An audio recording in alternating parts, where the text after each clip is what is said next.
It doesn't have to be this way. Hey, girl. Down on your luck. You get a podcast, you can still terrorize people. And no, I do not want to be on it. 1 minute, Jon Stewart was smirking behind the Daily Show desk. The next, he dropped a single line that detonated every timeline on the planet. Labeling Meghan Markle a mini Brigitte Macron didn't just land. It etched a meme straight into the internet's skull, flipping adoration into uneasy laughter. When the progressive king of satire turns a duchess into the day's punchline, you have to wonder, what happens to a multi-million-dollar brand when even its biggest fans start laughing instead of applauding? Before we unpack how one joke might rewrite royal history, tap subscribe and ring the bell, because this story's only getting spicier. Jon Stewart didn't just open a comedy monologue, he cracked a cultural fault line in real time. 1 second he was riffing on the day's headlines, the next he fired the phrase, mini Brigitte Macron, at Meghan Markle, and the studio detonated. Laughter ricocheted across the set, but what followed was louder. Phones thrust sky high, clips uploaded before the applause even faded. Within minutes, the hashtag mini Macron rocketed to the top of X. TikTok reactors stitched the moment into rapid-fire loops. Meme factories printed Harry holding a handbag faster than the Sussex PR team could draft talking points. Why did it land so hard?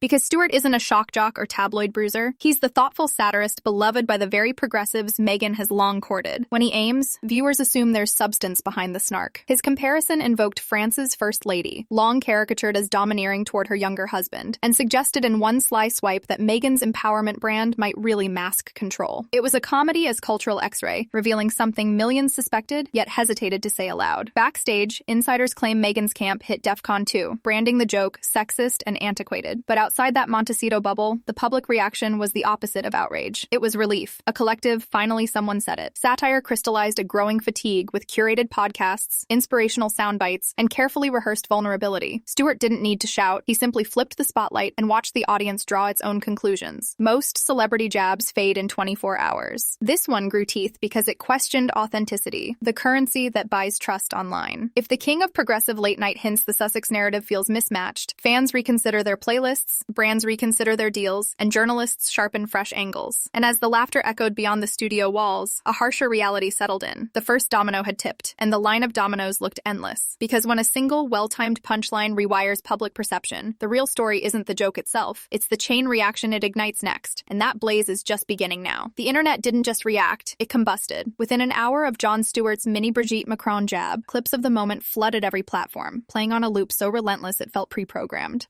TikTok creators spliced the joke into dance edits. YouTube commentators paused midstream to add live takes. Even normally restrained LinkedIn feeds hosted debates about executive presence and public perception. A single line had become social currency. Share it, remix it, or risk looking late to the party. Memes hit hyperspeed. Photoshop wizards pasted Prince Harry into that infamous Macron hand swat gif, eyes wide, handbag dangling, while honey badger captions mocked his supposed docility. Another viral template showed Meghan in royal regalia beside bold text, from Duchess to Dominatrix, a framing that just months ago would have been unthinkably harsh in mainstream circles. Hashtag had mini Macron chalked up 10 million views before West Coast breakfast, slicing through political tribes that rarely laugh at the same joke. What stung the Sussex camp most wasn't conservative tabloids. It was progressives. Fans who once defended Meghan against every headline now stitched sarcastic duets, asking why a self-styled advocate for women's voices produced such sterile podcasts. LGBTQ creators joked that the only real talk on archetypes was the dead air between affirmations, while feminist Twitter wondered aloud if empowerment without vulnerability was just branding in a nicer font. Stewart had supplied the match. Disillusioned supporters poured the gasoline. Inside Montecito, sources leaked frantic Zoom calls. One advisor labeled the segment misogynistic satire disguised as woke humor, urging an immediate statement. Another warned that hitting back too hard would fan an uncontrollable meme wildfire. Caught between outrage and optics, the team chose silence, a risky bet in a news cycle powered by velocity. Meanwhile, Spotify execs ghosted, Netflix producers took rain checks, and blue-chip sponsors quietly postponed negotiations until the smoke cleared. But the laughter kept churning, and every new meme peeled another layer off Meghan's carefully lacquered persona. The PR firewall had cracked, and behind it waited sharper questions about unfinished projects, dropped deals,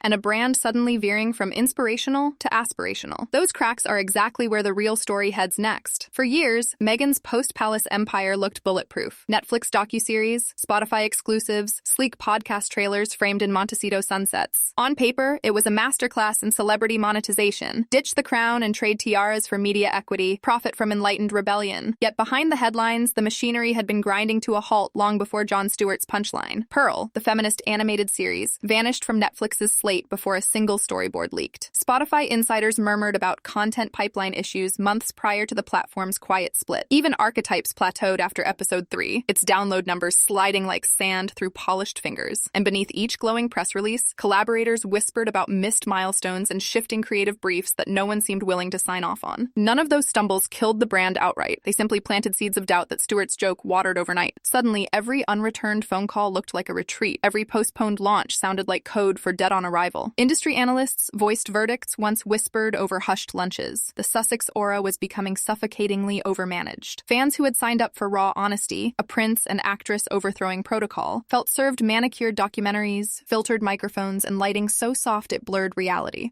Podcast critics noted download graphs sloping downward like coastal cliffs, while Billboard executives quietly swapped the couple's visage for safer influencers. Even sympathetic entertainment blogs began asking why deals keep dissolving before a single deliverable appears. Authenticity fatigue isn't loud. It's a click that never happens. A video that plays muted while viewers scroll elsewhere. When numbers flatten, Hollywood's radar pings. Executives who once courted Meghan's signature now run actuarial spreadsheets proving indifference is costlier than controversy. Brands mutter about mission mismatch, polite shorthand for her story no longer sells. In that hush, a harsher narrative forms. Perhaps the Duchess's most ambitious startup was managing perception, and subscribers are finally canceling. The question now stalks every streaming pitch deck. If the Sussex myth can't convert curiosity into consistent engagement, who can? Bankers haven't pulled the plug yet, but the floorboards creak, investors fidget, and the next misstep could send the whole stage crashing down. Whenever Meghan's team unveils the next big pivot, audiences will weigh it against one painfully simple metric. Does it feel real? If the answer's no, even the grandest production won't play past opening night. Prince Harry once strutted onto the global stage as the royal renegade who slammed the palace door for love and mental health. Cameras followed him planting trees in Botswana, shaking hands with world leaders declaring that he had finally found his voice. After Jon Stewart's handbag quip, though, a different image took over. Harry, the silent +1, shuffling behind Meghan at red carpet galas and charity fundraisers, smiling like an unpaid bodyguard in couture. The contrast hurt because it felt earned.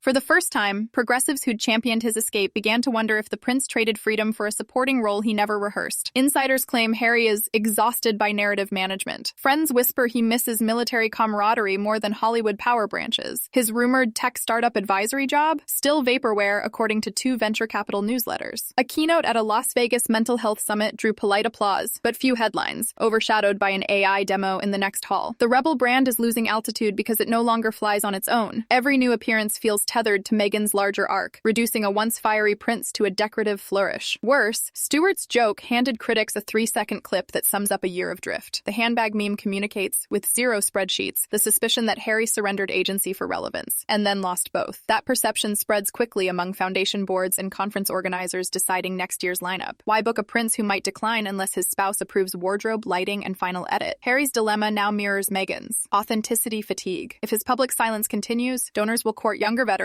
with clearer missions. If he speaks, he risks confirming that the prince who defied a dynasty has become a cautious brand guardian. Either way, the myth of the fearless escapee, our favorite modern fairy tale protagonist, flickers. Stakeholders are quietly updating spreadsheets. Social reach forecasts revised downward, extensions labeled pending sentiment shift. Publicists murmur that unless the prince reignites his individual spark, an unfiltered podcast cameo, a surprise veterans initiative, budget lines will evaporate before Christmas. The countdown isn't vengeful, it's financial. And as boardrooms rethink the Sussex return on investment, Hollywood's doors begin to swing half-closed, waiting for proof of life. Hollywood once rolled out its thickest red carpets for the Sussexes. Now executives treat their arrival like a surprise fire drill. Pause, assess, then silently reroute toward safer exits. On Monday, an internal memo from one of the Big 5 talent agencies advised cautious engagement with Meghan-centric projects until brand volatility stabilizes. Translation: the risk calculators finally outnumber the hype merchants. Streaming chiefs, ever allergic to lukewarm data, have retooled pitch decks overnight. Netflix managers whisper about soft performance drag and instruct production partners to trim budgets on any unscripted series involving royal-adjacent talent. A mid-budget rom-com that once courted courted Meghan for a cameo, quietly recast the part with a less polarizing TikTok star who, as one exec jokes, arrives without baggage or a Britannique accent. Even Spotify, fresh off its public breakup with the couple, now trumpets creator-led authenticity in every press release. A not-so-subtle disclaimer meaning no more royal experiments. The chill spreads downstream. A luxury skincare brand exploring a global ambassadorship backed out after sentiment analysis dashboards flagged unusually high sarcasm rates beneath Meghan's last Vogue cover. A Paris fashion house shelved talks of a capsule collection when focus group respondents mentioned trust issues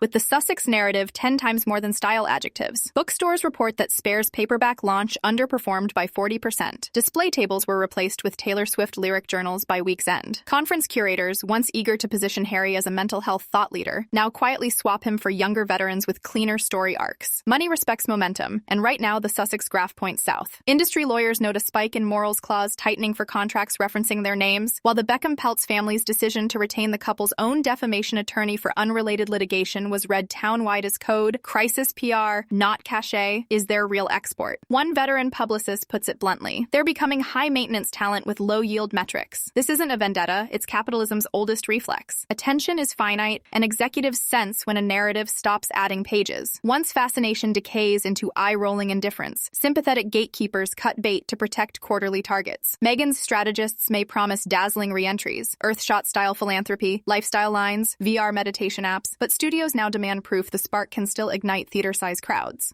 Until they see it, meetings will reschedule, options will lapse, and press invites will read, regretfully at capacity. The stage lights haven't gone dark yet, but the dimmer has begun its slow, nearly silent slide, shrinking the Sussex spotlight with every cautious click. Satire may spark the blaze, but it's the slow leak of trust that reduces a brand to ash. And for Meghan and Harry, that leak is now a torrent. Every interview sounds engineered to the comma. Each Instagram caption reads like a lab-tested slogan, and every public smile appears lit from 3 angles. Fans feel the varnish, algorithms measure the dip. Hollywood accountants quietly shave millions off next quarter's projections. The couple once promised rawness when they traded palaces for podcasts. Yet every venture lands lacquered like showroom furniture, mirror bright, reflection proof, and too fragile to touch. Even industry newsletters that once swooned over their ethical sparkle now headline pieces with a wary question: brand burnout? Jon Stewart's one-liner didn't create doubt. It simply let everyone voice the doubt already crawling through comment sections. Within 48 hours, op-eds flipped from "did the joke go too far?" to "have the Sussexes lost the plot?" Progressive outlets, formerly loud cheerleaders, rebranded the pair as overmanaged, hyper-curated, and dangerously close to self-parody. When natural allies start bracketing your mission in ironic quotation marks, every future rollout must claw over a cliff of skepticism before it even refreshes on a phone screen.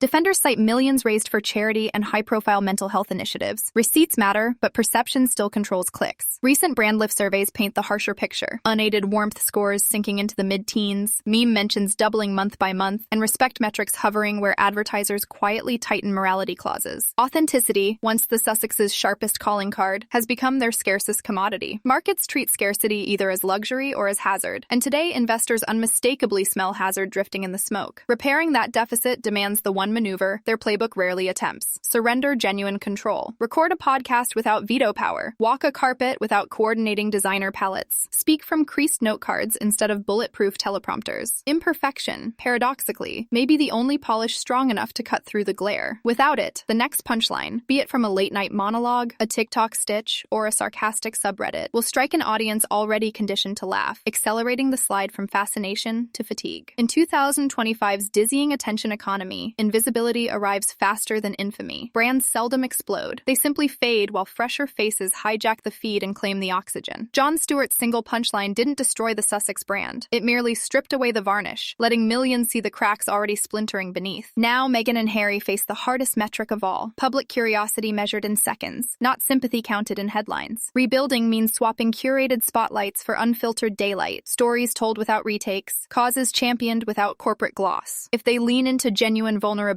the narrative could pivot from overmanaged spectacle to hard-won rebirth. But the window is closing. In a feed that refreshes every swipe, indifference lands quicker than outrage. So, can they reclaim relevance before the scroll moves on? Let me know in the comments. And don't forget to subscribe for the next deep dive. If that twist left your jaw on the floor, hit the red subscribe button and ring the bell so you never miss our next royal reality check. Drop a comment. Did Stewart's joke mark the beginning of the end? Or will Meghan and Harry bounce back? Your take might feature in our follow-up video, so speak up before the story turns another page.